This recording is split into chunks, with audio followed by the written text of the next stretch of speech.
Hello and welcome to Convict Inc. I'm your host, Robert Rosso, and so it's late Friday night, later than usual, so I have like a list of like 7 different audios that I want to do, and I'm just going to go ahead and just try to talk. I'm just going to address a bunch of different stuff. Man, I need a political channel. That's what I really want to talk politics and current events, but we'll see. First thing I want to do is I want to make a correction from last night about the Supreme Court with gun laws in reference to the felon in possession of firearm. I actually read the case today that's going to go in front of the Supreme Court. And I want to say that I don't think like the whole gun statute is going to fall and it's just going to be like the feds are going to do away with felon in possession of firearms. It could happen, but the Supreme Court doesn't usually rule a statute unconstitutional, although that would be a subsection of the statute to be precise. Anyway, I just wanted to say that, and I totally had a Biden moment. Instead of an adult moment, that's the new thing, a Biden moment, where I forgot if I talked about seg reviews. I know that when I started, I was going to go ahead and break down the whole seg review thing, that segregation review, and I swear I have no recollection if I talked about it or not. But in my defense, what happened was I did come to a new unit. So, when you're sent to a unit and your surroundings are kind of like, it's just a little different because you don't know anybody. By the way, there's a thumbnail with me standing in front of it, squatting in front of it. That's the unit that I'm in looks exactly like that. I was able to actually see that. But that's what kind of unit I'm in. It's actually called Fox Alpha. But anyway, so there's that. Okay, so seg reviews, real quick. So segregation review, in case I didn't bring it up, and I still don't remember if I did, segregation review is a weekly meeting for people that are in seg or the special housing unit or the whole. And in all my years of incarceration, I really wasn't, I guess what you'd say is a troublemaker in prison, or I wasn't a disciplinary problem until I was sentenced to life and I was sentenced to the feds. The first 10 years for sure. As far as disciplinaries, Leavenworth, the first 5, I didn't care. Like I was, the first year I was in prison, I didn't get no trouble. Once I started getting in trouble, I didn't give a damn. It was because the whole was fine. It was where we partied, got drunk. There was more drugs in there. Well, there was an equal amount of drugs on the compound, I should say, but it was like fun, and I was young and dumb. So I noticed a policy, and there's a policy that's based on, it's called seg review, and they're supposed to hold these weekly meetings, and, I started filing in prison, was becoming a little jailhouse lawyer or whatever, or trying to be, and I would read policies, so I'd file on them and make them have these kind of seg reviews, but really I didn't know what I was doing, and I didn't know what seg review is even about. They're just like, okay, how's your confinement, blah, blah, blah. Well, that happened. At Leavenworth, I went to the hole. At Lewisburg, I went to the hole. At Butner, I went to the hole. At Terre Haute, I went there for, it was an investigation that was ultimately dropped, but I did go to the hole. And I'm going to tell you something. None of those prisons in the Federal Bureau of Prisons, they didn't do seg reviews. Butner didn't even know what they were. When I brought it to their attention, they started doing a little half-ass one. I don't know what it's like now. I haven't been in custody in the Federal Bureau of Prisons in some years, 3 years. But let me tell you this. Once again, private prisons doing it better. The seg review was the most professional seg review I've ever even heard of. It was a full panel,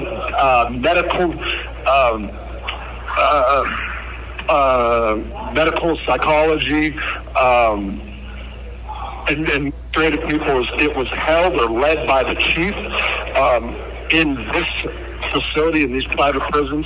They cut away with a lot of offices that are unnecessary. For example, they have a unit manager and a counselor, not a unit manager, case manager, and a counselor. As far as the higher-ups, it's the ward and assistant ward and then the chief. In the Federal Bureau of Prisons, it's like there's like 3 assistant ward. It's crazy. Okay, but anyway, the chief held the review. When I went in front of the review, I addressed the issue as far as me, my desire to be single cell.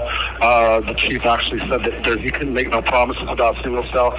It was the staff that intervened later outside of the SEG review meeting. But my point is, I have never seen something. These people, like, you can address all your issues in SEG, your concerns, how you're doing mentally, physically, everything. It was just, I mean, great. And it's all part of due process. They'll tell you that you have the right to, the step-down program, which is play video games and all this different stuff. But once again, it's like these private prisons where they buy you for profit, but they do it better. It's just, I got to get my head wrapped around this thing a little bit better, because it really is a slap in the face to all you big government people, because it just shows that capitalism, free market capitalism, even though they're contracted from the government, but it's still free market capitalism. These are privately owned prisons that get government contracts, state contracts, whatever, are doing it better than in the federal system. And I'll be talking a lot about these private prisons, and I'll have more freedom to talk about this one when I go to the Federal Bureau of Prisons. I don't want to get called back into the principal's office. So anyway, I'll just leave it at that. It's not like I'm going to rip these people apart or nothing like that. I've said certain things. I stand behind certain things I said, but now's not the time or place. That's just, anyway.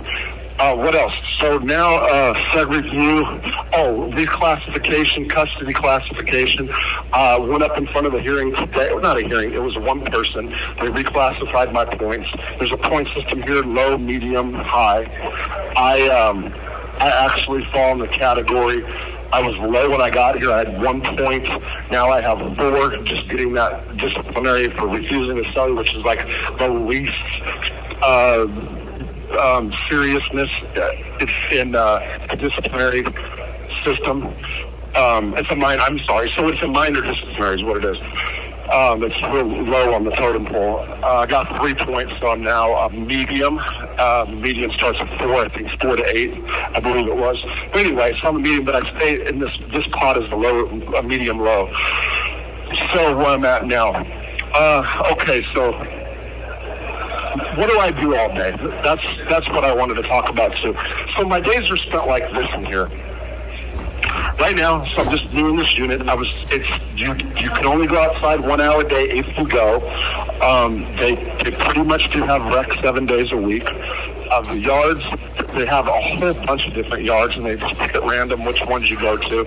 They all usually have like a basketball court and the ball. I just walk. I don't really do much. I walk or just sit and just bullshit, whatever.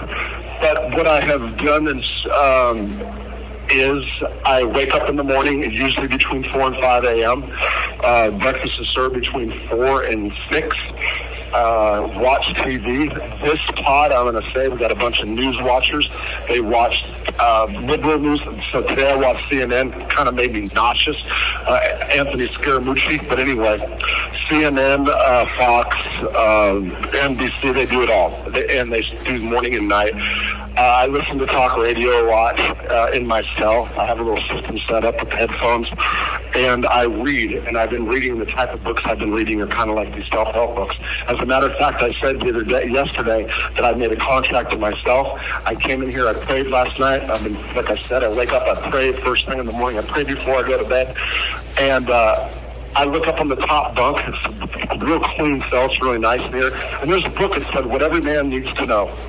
And it's a book written by a guy named Todd Eisberner or something like that. And it says how to master faith, family, fitness, and finances. And I'm going to tell you something. It's like the contract that I made to myself that they want you to make. He's suggesting you make a contract based on faith. I will say that when it comes to faith, spirituality, everything in AA and NA just comes down to the Bible. It's just what it is. And I realized that in order to be who I want to be, or who I've always been, I have to be centered in my faith more. And that could be or spirituality, whatever you want to say, higher power. That has to be my central focus and the core of who I am first. of my core belief system. In rehab, they were taught core values. I remember my probation officer talking about core values. I got it, but I didn't get it in the sense that I'm getting it now. And that's just something like I said, I'm doing a freestyle. I'm thinking about different stuff. I've got notes that I made. Like I said, I have 7 different subjects I want to talk about. I'm going to be doing a Mob Monday, another Greg DePalma story, maybe Eugene Gotti, a little something about him. Or Pete, well, anyway, I'll get there on Monday. What else? Okay, let's go. Let me hit a few politic things. So, Trump. This is actually, I need to do this whole thing about felons and Trump and the GOP in its own segment. I have to. It's too big, and it's actually kind of important. But Trump goes to the Bronx. The numbers, what is it, 6,000, 20,000, whatever, it doesn't matter. It just shows that the Dems got problems. So I'll get into that in my own segment, but this is one thing I do want to say. And there's some humor in this, but anyway, here it goes. There's a guy named Stuart Lizette. He was a friend of mine. I consider him a friend. He tried to reach out to me a few times, but of course, alcohol and drugs, I pushed him aside like everybody else in my life. Stuart Lizette, I did a video about him, once said that he loves drugs. He loves that there's drugs and that people are on drugs because it weeds out the dum-dums. Okay? That was that's what he said. I laughed about that. But there's one thing, he got it right. And I'm going to say this. I realized that when I get sober, like when I got sober back in 2007, all of a sudden my whole political leanings and thoughts took a right turn. I was going to say a hard right. It did back then. I'm not taking a hard right turn. But all of a sudden, like, my belief system becomes more conservative. So my point being is, Stuart was right about alcohol or drugs weed out the dum-dums, but the drugs also make you a liberal. So it's kind of like you get brain damage. So I think it's also brain damage. And it's just like, because you have like the fuck it, that, you know, whatever kind of happens. But like my whole thought process, if you guys have followed me for a while, when I did a live, one of my last lives, I was starting to read things that I wrote in the past, and I didn't recognize myself. And the reason I didn't recognize myself, and I didn't recognize that person writing it, because that guy was sober. Even if there was some time, well, no, the ones I read, I was sober during that time. I was going to say later on at Terre Haute, there was Suboxone I did sometimes, but it wasn't nothing like what happened to me when I got out, and especially after my dad died in January 22. That's when I really took off. Actually, I would argue that it was actually March 22 when I really took off as far as my using got worse and stuff. Anyway, you have 1 minute remaining. It is true that I guess you just don't think about current events or think about politics or whatever, and that's what makes you more that's what made me change more. It's like, I remember talking, like I said, that I was center, my political beliefs, but the more sober I get, I start taking this right turn. And that kind of goes with AA too. Some of the most hardliners about drugs and alcohol are in those AA rooms, which used to piss me off. I'm still not back. I'm still not going to be those people. Addiction. Got a lot to say about addiction. Yeah, it's a choice, but there's a lot more to it than that. It's not as simple as saying no. It's just not. Right now, I've got over 100 days clean. I'm rocking it. So I'm doing well. Anyway, thank you guys for listening. Thanks for your support. Take care. Bye. Okay.